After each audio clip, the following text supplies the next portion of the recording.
শহরে জীবনযাত্রায় যাত্রাপালার তেমন প্রভাব না থাকলেও গ্রাম্য জীবনে যাত্রাপালা জড়িয়ে রয়েছে অনেকখানি। রথযাত্রা উপলক্ষে মেতে উঠেছে বিভিন্ন জায়গা। এবার রথযাত্রা দিনেই মহা ধুমধাম যাত্রাপালায়। চিরাচরিত রীতি মেনে এদিন থেকে বুকিং শুরু হলো যাত্রাপালার। রবিবার রাজ্যের বিভিন্ন বুকিং কেন্দ্রে যাত্রা মঞ্চে প্রকাশিত হলো পোস্টার, যাত্রা দর্পণ। যাত্রাপালার কলাকুশলী ছাড়াও উপস্থিত ছিলেন পালার প্রযোজক এবং পরিচালকরা। এর পাশাপাশি এবার যাত্রাপালাকে ঘিরে মেতে উঠেছে পূর্ব মেদিনীপুরের নন্দকুমার চৌরাস্তায় একাধিক বুকিং কেন্দ্র ফুল দিয়ে সুন্দরভাবে সাজানো হয়েছে। এদিন বুকিং করলে বিশেষ ছাড় থাকায় যাত্রা, বাউল গান, গাজন সহ অন্যান্য সাংস্কৃতিক অনুষ্ঠানের জন্য বুকিং করছেন বহু মানুষ।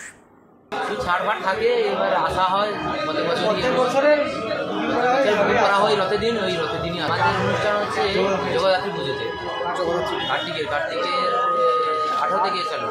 আমরা সাংস্কৃতিক সব রকমই ব্যবস্থা রাখি, অনুষ্ঠান থেকে যাত্রা, গাজন, সাংস্কৃতিক প্রোগ্রাম।